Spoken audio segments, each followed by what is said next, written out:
Lanjutkan lagi jamaah yang ada di rumah. Sebelumnya aku nanya dulu sama Ustadz Syam. Ustadz Syam, manfaat berzikir itu apa aja sih Ustadz Syam? Manfaat berzikir itu ya menenangkan hati. Menenangkan hati ya Ustadz. Benar, dan selalu terkoneksi dengan Allah Subhanahu wa taala. Terkoneksi dengan Allah itu benar. Kadang ada orang yang berzikir udah macam-macam gitu. Ya. Tapi dia kayak ngerasa lama-lama capek juga ya zikir atau udah berapa ya gue zikirnya tadi lupa dia apa segala macam. Itu karena masih ngitung. Karena masih ngitung ya? Masih ngitung. Itu apa faktor-faktor yang kayak gitu cara untuk menghilangkan kebosanannya apa? Kalau dulu kan Ustadz Syam kan waktu masih zaman ada penonton kan suka ngerukyah orang juga di sini. Ya kan di sini di luar, di sini juga ada gitu ya. Apakah benar harus bisa dihilangkan dengan rukyah itu cara menghilangkan kebosanan berzikir Ustadz Syam? Tabe, guruku Habib Utsman, Ustadz Air, Mas Soni serta guru-guru kami yang dimuliakan Allah Subhanahu wa taala. Jangankan meruqyah, untuk berzikir saja susah apalagi meruqyah diri.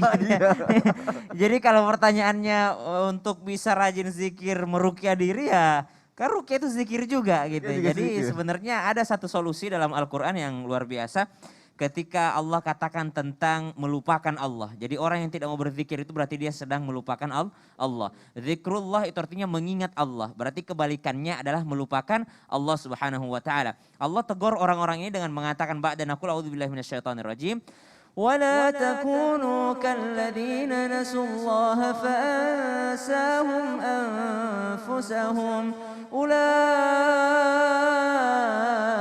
هم الفاسقون.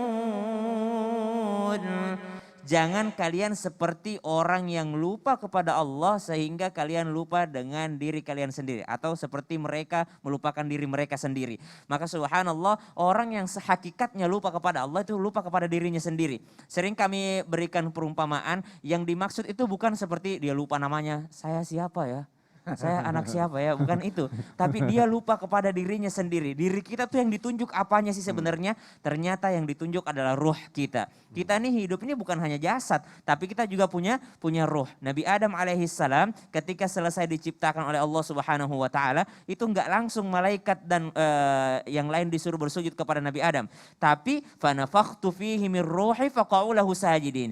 Ditiupkan dulu ruh baru disuruh bersujud. Berarti yang membuat Nabi Adam alaihissalam mulia, matanya kah, hidungnya kah, mulutnya kah, badannya kah, kegantengannya kah? Bukan. Yang membuat Nabi Adam mulia adalah karena ada ruh di dalamnya. Sayangnya kita hari ini hanya sibuk memberikan makan kepada jasad kita, memberi skincare terhadap wajah kita, memberikan hiburan terhadap akal kita. Namun kita lupa terhadap jiwa kita, ruh kita, dan juga hati kita. Subhanallah. Maka itulah melupakan Allah sehingga dia melupakan ruhnya sendiri. Solusinya adalah lau أنزلنا هذا القرآن على جبل لرأيته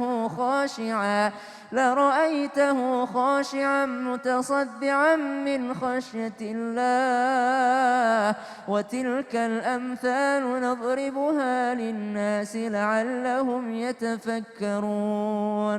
Solusi yang pertama kata Al-Quran yakni memperbanyak membuka Al-Quran. Perbanyak buka Al-Quran. Al-Quran itu jikalau diturunkan di langit atau diturunkan di gunung bisa membuat la ra'aitahu khashi'an mutasaddi'a, menjadi khusyuk gunung tersebut. Kalau gunung saja bisa khusyuk, apalagi hanya gunung-gunung dosa yang ada di hati kita. Maka subhanallah pakai Al-Quran. Lalu ayat ini sekumpulan ayat ini setelahnya banyak sekali menyebut nama Allah. Huwallahu alladzi la ilaha illahu Alimul ghaibi wasyahada huwar rahmanur rahim huwallahu alladzi la ilaha illahu al-malikul quddusus salamul mu'minul muhaimin. Maksudnya apa? Kita diminta untuk mengerti nama-nama Allah, bukan hanya berzikir ya Allah ya Allah ya Allah, walaupun itu adalah berpahala, namun ternyata kita diminta untuk mengerti, oh ternyata kalau bukan Allah yang menyembuhkan, siapa yang menyembuhkan saya? Oh ternyata kalau bukan Allah yang melindungi saya, tidak ada yang bisa melindungi saya. Kita udah pelan-pelan nyetir di tol, orang lain yang nabrak kita. Iya, kalau bukan Allah yang melindungi kita, siapa yang melindungi kita? Kalau bukan Allah yang kasih rezeki, siapa yang membuat rezeki itu nikmat bagi kita? Maka subhanallah, itu cara mengingat Allah. Masya Allah, berarti kita mengetahui dulu makna dari berzikir. Betul. Itu ya Ustaz ya. Bukan masalah hitungannya Bukan berapa, masalah 1.000, 10.000 gitu. Ya Allah, terima kasih Ustaz ya untuk penjelasannya. Jamaah yang ada di